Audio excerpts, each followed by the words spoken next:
자, 여러분, 석탄이라고 하는 법정 공휴일로 인한 임시 공휴일까지 잘 지내셨습니까? 아니면 이 중에 있는 분들은 여전히 또 일터에서 늘 일상적인 하루를 변함없이 어제 보내신 분들도 있을 것입니다. 누구든지 간에 하나님께서 오늘 새로운 힘을 주시고 또 샘솟듯한 그 공급하는 은혜가 우리의 삶을 새롭게 하시기를 예수님의 이름으로 축원합니다. 이런 말씀 앞에 섰습니다. 우리가 예배, 주일 예배마다 부르는 찬양, 다시 복음 앞에 서고 그 복음을 들고 자랑할 수 있는 영육 간의 강건한 은혜가 있기를 바라는 것입니다. 그리고 율법을 뛰어넘는 온전한 은혜, 그리고 율법이 우리를 옥죄이거나 불편한 것이 아니라 예수 안에 있으니까 이거 당연한 것이지 이것이 자연스럽게 이루어질 수밖에 없고, 그러다 보니까 우리가 믿는 예수 그리스도 그분의 이름 예수가 진리가 되고 진리가 우리의 삶을 자유롭게 하는 것입니다. 예수 안에서 자유하지만 그 자유함이 방종이 아니라 모든 율법을 완성할 수밖에 없는 은혜가 될 것이라는 것을 내가 믿는다는 것이죠. 자, 오늘 2장 17절부터 보는 것입니다. 여러분, 어제 2장 말씀의 1절, 우리의 가슴을, 우리의 마음을 뜨끔하게 했던 말이 있죠. 남을 판단하지 말아라. 남을 판단하는 사람아, 누구를 막론하고 사람을 판단할 수 없다는 것이죠. 여러분, 하나님을 향해서 저는 크게 세 가지로 정리하는 그 명칭이 있습니다. 바로 창조자, 구속자, 심판자라는 것입니다. 이거는 하나님만이 하셔야 될 것이에요. 하나님만이 창조하시고 하나님만이 모든 것들을 구원하시고, 그리고 하나님만이 유일한 심판자가 되어야 하는 것입니다. 그렇기 때문에 남을 판단이라고 하는 정죄와 심판의 영역에 내가 사람이 들어갈 수 없다는 것입니다. 누구를 막론하고 이 치명적이고, 그리고 하나님이 해야 될 일들을 내가 할 수 없는 것이 되어야 됩니다. 그래서 하나님께서 그러므로 남을 판단하는 사람아 이제라도 그 이전에 습관이 있었다면 이거 회개를 해라. 돌이켜야 된다. 너의 양심으로 말미암아 온전히 회개하는 마음으로 하나님께 돌이켜라 라고 우리에게 말씀을 하셨습니다. 여러분, 그 말씀을 우리가 아멘하고 받는 것입니다. 그리고 오늘 2장 17절부터는요. 율법이라는 것이 과연 유익한 것인가? 특히 우리가 예수 안에 있는 내가 과연 율법이 필요한 것인가? 여러분, 이것을 필요와 그리고 이것이 중요한 것을 떠나서 예수 안에서 진리 안에서 복음 앞에 서 있으면 율법은 자연스럽게 지켜지는 것이라는 거죠. 여러분, 특별히 십계명 보십시오. 시내산의 언약이었던 모세가 받은 하나님의 언약 10가지를 보더라도 여러분, 첫 번째가 뭡니까? 그리고 첫 번째에서 네 번째까지 하나님과 우리와의 관계에 중요한 약속들입니다. 나 외에 다른 신을 섬기지 말라. 내가 하나님, 우리 주 예수 안에서 예수 따라가면서 살아가니까 이거 당연한 것이죠. 심지어 5계명부터 10계명까지 여러분, 안식일을 지키고 부모를 공경하고 살인하지 말고 간음, 도둑질, 내 이웃의 것을 탐하거나 뭐 헛된 것을 쫓지 않는 것, 뭐 이 모든 것들, 여러분, 예수 안에 진리 안에 우리가 불렀던 찬양처럼 예수 따라가며 복음 순종하면 이렇게 살다 보니까 여러분, 이 율법은 당연한 것이 되어버렸습니다. 지키고 말 것이 아니라 우리 안에 예수로 말미암은 믿음 안에 서 있다 보니까 이것은 자연스럽게 우리에게 완성되어지는 것들이지, 율법이 우리의 믿음을 불편하게 한다? 이건 아직 잘못된 것입니다. 자, 그래서 특히 당시 유대인들에게 있어서 나는 율법을 알고 있어. 우리는 오래전부터 모세 오경을 그리고 많은 토라와 같은 다양한 율법들, 규례들을 알고 있는데 그 율법의 우위성이 그들의 복음 안에서 온전함을 이룰 수 없다는 것을 사도 바울이 또한 알게 하고 있습니다. 특별히 17절에 유대인으로 불리는 네가 율법을 의지하며 하나님을 자랑하며, 여러분 율법을 지킨다? 당시의 바리새인들이나 많은 율법학자들이 율법을 아는 것으로 말미암아 교만해졌습니다. 여러분 교만이 얼마나 큰 죄인가 알지 않습니까? 율법의 조항을 준수하고 자라는 것이 구원을 받는 것이 아니라는 것입니다. 여러분 어쩌면 제가 아이의 시점으로 얘기하면 그냥 착하게 사는 게 하늘나라에 가는 게 아니라고요. 율법은 그저 우리에게 제가 모두에 말씀드렸던 믿음 안에서 진리 안에서 사니까 그거 당연한 것인데, 율법의 우월성을 가지고 있다고요? 율법의 조문을 외우고 있다고요? 이것은 잘못된 것입니다. 18절에 율법의 교훈을 받아 하나님의 뜻을 알고 지극히 선한 것을 분간하며, 여러분 이것을 알고 있고 하나님 뜻이 여기 있다라고 말하지만, 그러나 매인의 길을 인도하는 자요 어둠에 있는 자의 빛이요.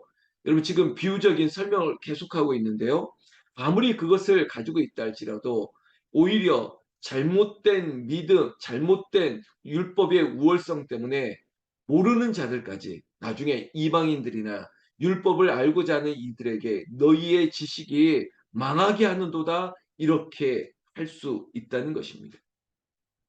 여러분 율법은 그냥 우리에게 죄를 마치 리트머스 시험지처럼, 율법은 죄를 분간할 수 있는 도구로 유익한 것이지, 율법 자체가 율법을 지키니까 구원을 받았다라고 할 수 있는 게 아니라는 것입니다. 믿음으로 말미암아 우리의 행위가 온전해지는 것이지, 우리의 행위가 온전해졌기 때문에 믿음이 있다라고 말하면 안 된다는 것이죠.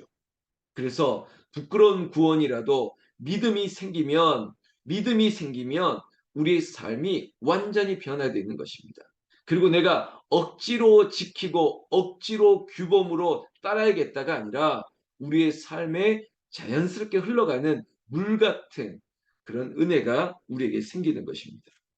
자, 이 율법에 대한 유대인의 그 교만, 그리고 또 위선에 대한 얘기를 하는데요. 그러면 성경 말씀 보십시오. 그러면 다른 사람을 21절에 가르치는 네가 네 자신은 가르치지 아니하느냐, 이거죠. 율법을 알면서 율법대로 살지 못하는 너의 위선은 어떻게 하면 좋겠느냐. 그러면서 몇 가지 얘기했지 않습니까? 도둑질, 간음, 뭐 이런 얘기. 여러분 살인이라고 하는 것도 저는 살인과는 무관한데요. 저희가 그런 얘기했지 않습니까? 입으로, 말로, 여러분 누구를 해할 수 있는 치명적인 아주 악독한 죄가 우리의 입술에 생길 수 있는 것이기 때문에, 물리적으로 사람을 찌르고 사람을 쏘고 이래서 죽였다 그것뿐만 아니라 우리에게서 광의적으로 말로 저주하거나 말로 사람을 해하는 살인은 우리에게 있을 수 있다는 것을 인정하는 것입니다. 여러분 특별히 유대인들이 자기는 구원하지 못하면서 남을 구원할 수 없다는 것, 율법의 결국은 한계성을 얘기하는 것입니다. 여러분 율법은 구원할 수 있는 길이 아닙니다. 예수 그리스도로 말미암아 율법은 온전히 파해지고 완성된 것이고, 율법은 예수 안에서 자유케 하는 그저 죄에 이길 수 있는 하나의 리트머스 시험지라고요. 그래서 여러분 율법과 그리고 율법을 미리 알고 있다라고 하는 표식과 같은 할례, 그러니까 유대인들이겠죠. 율법을 먼저 알았던 유대인이 먼저 구원을 받는다, 이것도 아니라는 것입니다.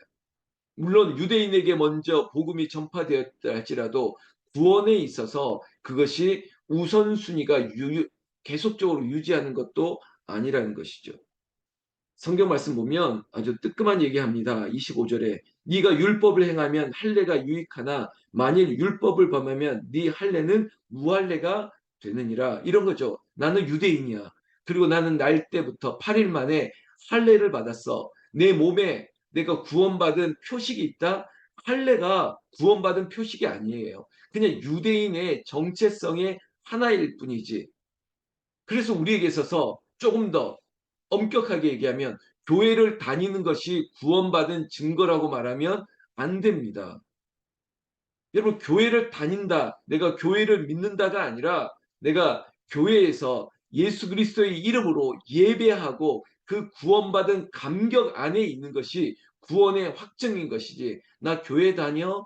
여러분, 이것이 멤버십, 이것이 천국의 티켓도 아니고, 그래서 중세에 있어서 면죄부처럼 여러분 무엇을 공로의 대가로, 그래 저 성 베드로의 성당을 지을 때 그래 건축에 헌금을 했기 때문에 천국에 갔다, 그리고 마치 지옥에 있는 사람도 이쪽으로 옮겨낼 수 있다, 이렇게 말하는 게 거짓이라는 것입니다.